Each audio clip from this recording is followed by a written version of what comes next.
Nathan Zézé en Arabie Saoudite à 20 ans. Alors sur le papier, Nathan Zézé, c'est pas forcément le joueur qui nous excite tous. Par contre, la seule chose, c'est que l'ami Nathan Zézé, il a 20 ans et il part déjà en Arabie Saoudite. Alors, est-ce que pour toi, c'est un transfert symbole de cette nouvelle mouvance ou c'est anecdotique parce qu'on parle d'un jeune espoir de Ligue 1 et c'est pas plus grave. Non, non. Moi, c'est tout le contraire d'être anecdotique. C'est pour moi un transfert charnière parce que on avait déjà parlé de transfert charnière quand on avait eu un gros joueur qui était parti en Arabie Saoudite, un des premiers. Ensuite, quand on avait eu un joueur qui était pas totalement en fin de carrière, qui est en capacité d'avoir encore quelques années devant lui. Et là, maintenant, c'est un jeune joueur prometteur qui part en Arabie Saoudite. Et ça va un petit peu à l'encontre de tout ce qu'on a pu voir dans tous les championnats exotiques avec beaucoup d'argent.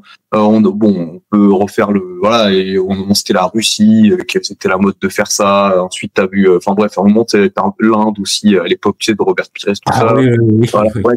Donc, on va dire qu'il y a eu des périodes où on a connu ces fameux championnats. Ouais, c'est voilà. Eldorado où les joueurs, ils y vont tous. Voilà. Forcément rechignés. Et il y a plus ou moins, je me souviens pareil, il y a plus ou moins différents degrés de fin de carrière du joueur, parce qu'on s'était déjà dit avec la Russie, oui, mais quand même Eto'o, il est pas totalement fini, machin, enfin tu vois. Donc on sait, mais là, pour moi, c'est inédit de voir un joueur, on appelle maintenant, tu sais, on a dans le milieu du football, maintenant on appelle ça des prospects et tout, de voir un jeune prospect signé dans le genre de championnat. En fait, c'est révélateur pour deux raisons.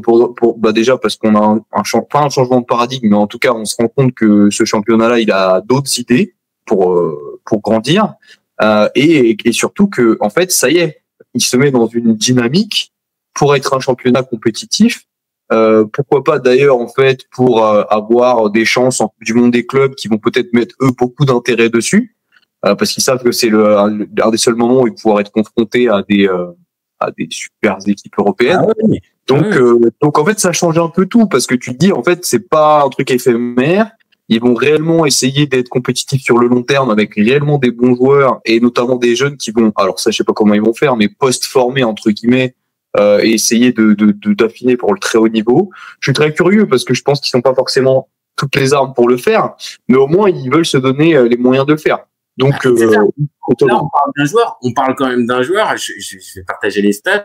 On parle d'un joueur qui n'a que 32 matchs de Ligue 1. Donc, c'est dingue. C'est dingue, hein. Il vient de fêter ses 20 piges. Alors, ok, il était sous contrat encore pendant 3 ans. Donc, bien joué. Nantes avait bien verrouillé, entre guillemets, sa situation. Mais, enfin, on parle quand même d'un joueur extrêmement jeune, sans énormément d'expérience, qui est même pas international A, qui a 3 sélections avec les U21, et qui part dans un club en plus qui est même pas le plus ambitieux. Neom, c'est le club repris par Christophe Galtier. Bon, il y a quelques anciens joueurs de Ligue 1, mais on parle pas d'Al Hilal ou d'Al Nasser, par exemple, qui sont les têtes de gondole. Donc non, là, on en parlera de pourquoi lui va là-bas, et là on va parler juste strictement d'intérêt financier. Mais là où je voulais juste revenir, c'est que en fait c'est étonnant pour le côté un peu inédit, mais par contre pourquoi lui, c'est pas étonnant parce que si tu te places un petit peu dans un contexte football manager, c'est ce mec-là que tu prends parce que effectivement, une saison en Ligue 1, très jeune, il a fait toutes les divisions espoirs chez les jeunes français, donc du coup de 17 à jusqu'à chez les espoirs. C'est un défenseur central français. Donc, enfin, tu vois, en fait, il coche toutes les cases des trucs un peu hype, tu vois, en mode c'est les trucs qui marchent en ce moment. Donc en fait, c'est logique presque que ce soit vers ce type de joueur que l'Arabie Saoudite se tourne, en fait. Oui, mais alors, on va dire que l'intérêt de l'Arabie Saoudite de se mettre dessus, ok, on a compris, maintenant, et tu l'as décrit très bien, on n'est plus sur les modèles pour attirer les joueurs bling-bling qui sont sur le retour. Ok, pas de problème. Mais que là, le joueur, donc, on va dire que le club saoudien se mette dessus, ok. Mais que le joueur dise oui, c'est, alors que, je précise, il y avait, dans le délire, t'as Villarreal qui propose quasiment le même montant à Nantes. forcément un peu moins que ce que propose l'Arabie Saoudite, et que le Villarreal joue la Ligue des Champions. Donc, non, mais attends. En fait, et dans la propale que tu choisis, force est de constater, tu as été quand même vers celle la plus lucrative et celle qui va te faire véritablement grandir sportivement. Je suis pas sûr. Je pense qu'une saison ou deux en Liga à Villarreal qui joue la Ligue des Champions, tu progresses plus que dans le championnat saoudien là maintenant. Non, mais attends, faut être clair là-dessus. C'est pas du tout un choix sportif. Non, mais ça on est d'accord. Mais est-ce que c'est pas réellement aussi un signal qui est envoyé avec maintenant le jeune joueur prometteur? Eh ben, peut-être il va se dire, peut-être vulgairement, mais je vais coffrer pendant un temps, je vais coffrer pendant 1 an, pendant 2 ans, pendant 3 ans, et après, derrière, de toute façon, je vais pouvoir revenir dans le game, parce que je vais avoir 22, 23 ans, et je vais pouvoir avoir toujours une petite cote, mais par contre, la réalité, c'est que le fameux gros contrat, je l'ai déjà signé.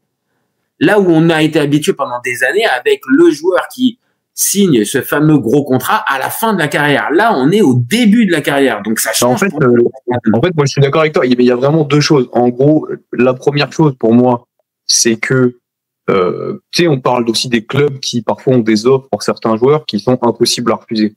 Eh ben, ça y est, maintenant, on va rentrer dans l'ère. Enfin, on est déjà un peu rentré dans l'ère par le passé et tout, mais là, pour les jeunes joueurs, on va rentrer dans une ère avec l'Arabie Saoudite où ils vont avoir des offres où ils pourront pas. En fait, c'est inconscient de refuser un tel type d'offre. Parce que, en fait, tu parles des montants de transfert qui sont similaires. Très bien, hein.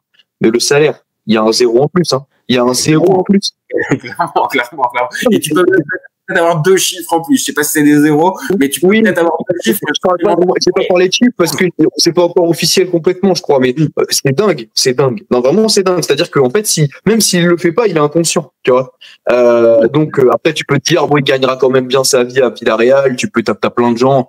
On peut rentrer dans la démagogie en disant, oui, mais il gagnera quand même bien sa vie. Oui, mais là, en fait, en signant en Arabie Saoudite, c'est presque sa vie qui, c'est bon. En fait, il a l'abri, quoi. C'est tout. Niveau financier, c'est terminé. Il aura pu tu vois. Après, c'est pour ça, en fait, que ce débat est intéressant. C'est parce qu'après, c'est aussi une question de sensibilité. Alors, peut-être que très vite, je vais me faire traiter d'ancien et t'es nostalgique du foot d'avant et tout ça. Même pas forcément. Là, c'est juste, je vous comprends bien, on est tous amenés à apprécier plus ou moins l'argent et de vouloir assurer ses vieux jours. Ça, je peux comprendre. C'est juste, je l'ai dit tout à l'heure, pour moi, ce qui me choque, c'est le gros contrat qui arrive tout de suite.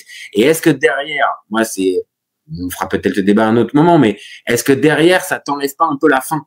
Est-ce que ça t'enlève pas un peu la grinta, tu sais, d'aller chercher le fameux challenge qui, normalement, allait de pair. C'est-à-dire que tu avais le challenge sportif avec les bonnes conditions salariales. Là, maintenant, tu as les bonnes conditions salariales et le challenge sportif. Je dis pas que c'est n'importe quoi.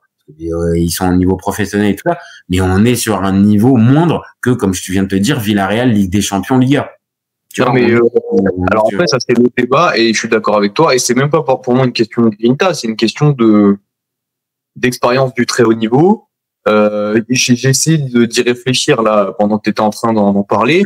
J'ai pas d'exemple de personnes, de joueurs qui vont dans des championnats exotiques et qui reviennent ensuite dans un top club européen et qui perd. J'ai pas d'exemple là. J'ai pas d'exemple parce que c'est presque logique. Le corps il s'adapte, le cerveau il s'adapte aussi au niveau cognitif parce qu'en fait quand le jeu il va moins vite, toi tu t'habitues à réfléchir moins vite sur le terrain, tes réflexes sont moins rapides, tu t'adaptes en fait à un contexte sportif, un contexte technique, tactique, etc.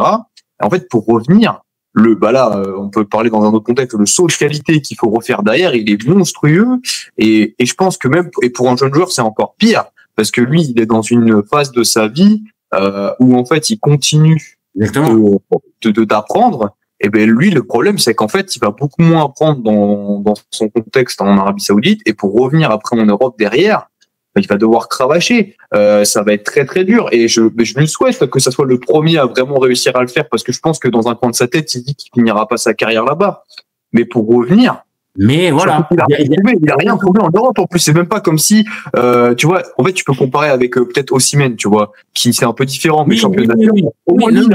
Avec le Napoli, tu vois peut-être que des équipes voudront. Et encore, tu vois, même lui, même lui, en fait, si ça se trouve, il va peut-être finir à Galatasaray parce que, en fait, finalement, même Chelsea, c'est plus positionné, etc., etc.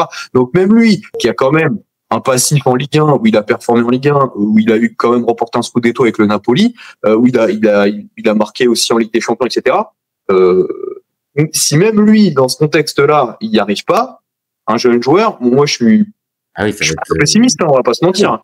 Ah oui, oui, c'est ça, en fait. C'est plus là, en fait, on va dire le creux de ma crainte, c'est vraiment, il y a des chances que ça fasse boule de neige et que derrière, certains joueurs, dans un cas similaire, se disent, bah, regarde, Zézé, il est parti, il a été prendre le chèque, et au final, est-ce que sa carrière derrière, elle en a pâti? Bah, après, c'est ce qu'on va voir. Si derrière, il retombe dans l'anonymat et comme tu l'as dit, il n'arrive pas à revenir dans un championnat européen, bah peut-être que ça sera un signal aussi envoyé aux jeunes joueurs avec, ok, tu vas prendre le chèque, mais par contre derrière, ta carrière sportive et ta progression sportive, bon bah tu peux faire peut-être une croix dessus. Donc c'est pour ça que c'est charnière et c'est pour ça que je pense que c'est important de s'y intéresser. Au-delà de la valeur du joueur qui est, comme tu l'as dit, un défenseur central, français, prometteur, tout ça. Bon, voilà, moi j'ai pu le voir jouer, je l'ai trouvé bon, il m'a pas sauté aux yeux, j'ai pas vu la réincarnation de Beckenbauer et Maldini en face. Maintenant, oui, c'est un prospect, comme tu as dit, intéressant. Maintenant qu'ils partent en Arabie Saoudite à ces sommes-là avec aussi peu d'expérience, bon bah on va voir, on va être curieux et on va attendre de voir ce qu'il va nous donner.